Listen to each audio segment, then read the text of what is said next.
Hi everybody. Hey, I wanted to give you a tip on how to preserve asparagus. It's not in season right now. However, I was able to get this huge package. It's a huge package because there's only two of us in our family. So it seems kind of crazy with only two people that you would buy big packages of stuff. But this is what I do. I go to Costco all the time.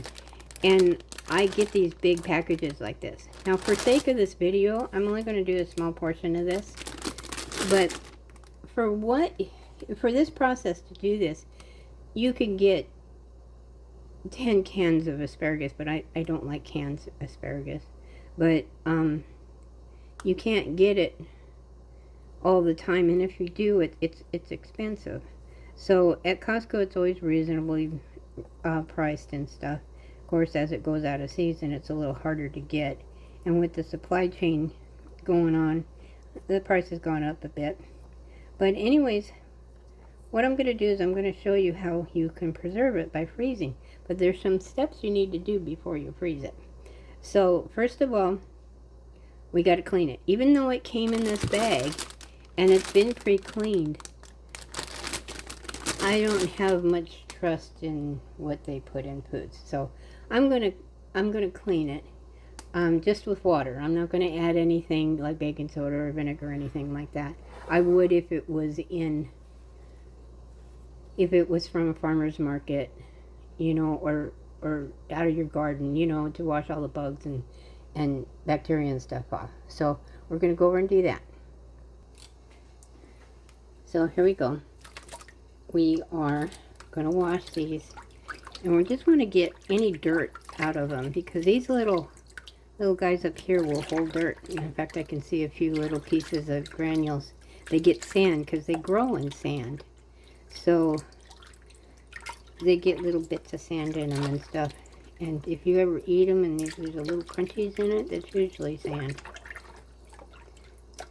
But anyway, so we'll get these all nice and clean. It feels weird doing this little tiny batch, but like I said, I'm just doing this small batch for the sake of this video, so you don't have to watch me go through all this stuff. So now we're gonna cut them to the sizes that we need. Okay, so now we're all washed up. So what we're gonna do is we're gonna cut up all this woody type. This part is really tough, so it doesn't. This stuff actually tastes really good. If you take a potato peeler and peel this all off and just have the inside part, it's really good. It kind of tastes like celery actually, but it's really good. But most people throw it away, but I'm going to use it for something else, and I'm going to show that to you at the end of this video, because I take all these pieces and then I add them to this bowl. So I'm going to show you at the end of the video what I do with this. And what I do with this, I got green beans in here too. And I'm going to show you what I do with this, and it's going to save you a lot of money. So you're going to want to see that. So anyway, so now we have our little pile of asparagus.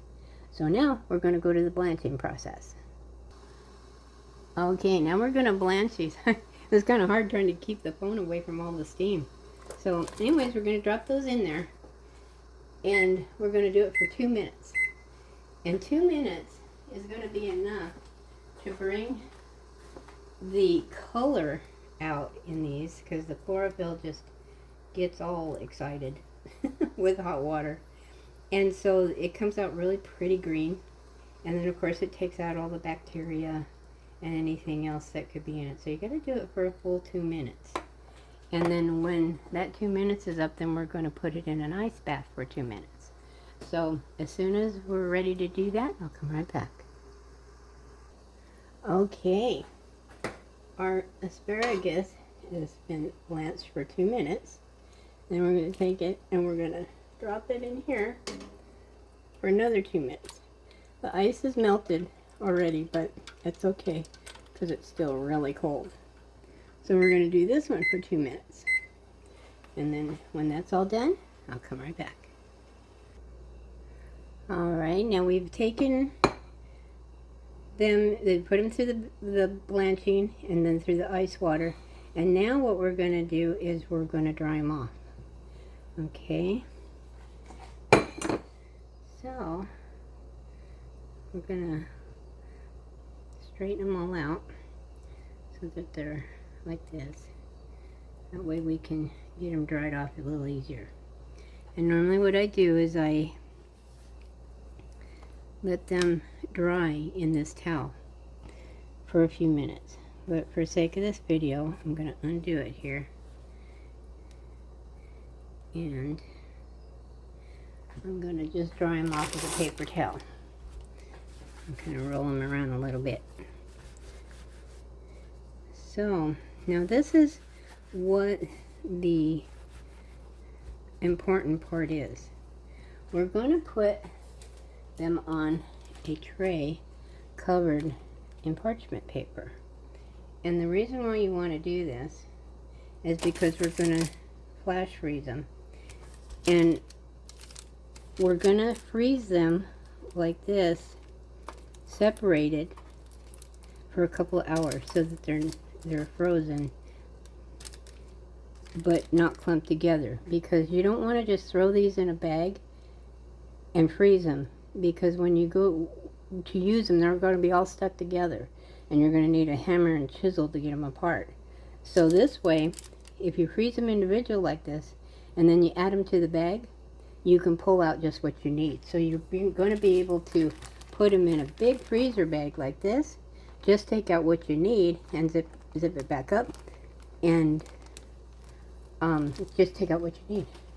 Alrighty, so we're going to go do that. Now with the magic of TV or videotape, I got a different batch here, but these ones have been frozen, and so for 2 hours. So what we're going to do is we're just going to add them to this bag, just like this.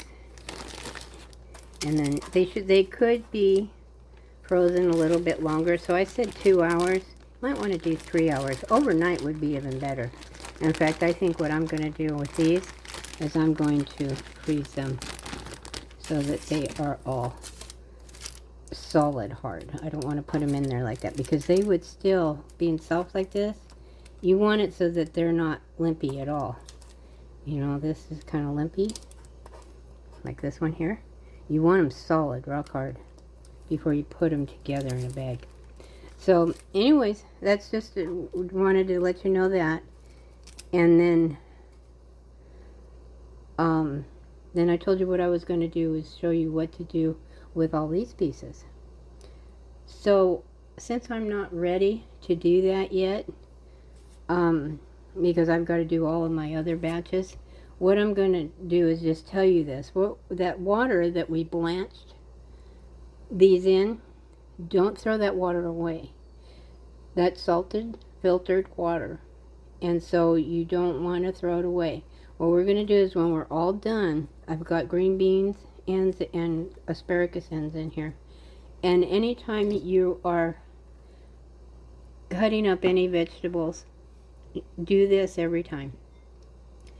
And you can make your own broth, your vegetable broth with this, and then just separate it into bags. And that's not here. That's a piece of string off of the green bean. But anyways, make your broth and put it in separate baggies, and you know, or containers, however you want to freeze it, because broth can get expensive in the store, but this is awesome stuff, and it's so much better for you, and there's no preservatives, and you can make it how you want. You can add what spices you want.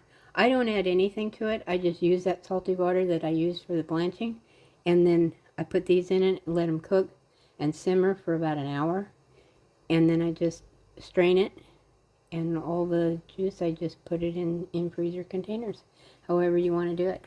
It's so awesome. You save so much money doing that. And with the recession how it is, and groceries have gone up, might as well save it every chance you get.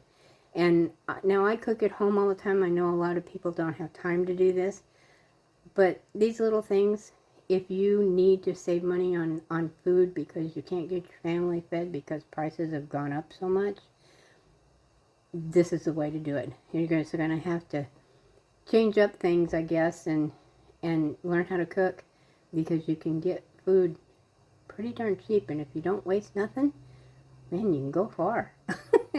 But it's all what your life can handle and what you need to do. Everybody's life's different. So anyways, so I just wanted to give those tips to you. If it was informative for you and you enjoyed it, please give me a thumbs up, and then please subscribe. I can really use it. So anyways, thank you so much.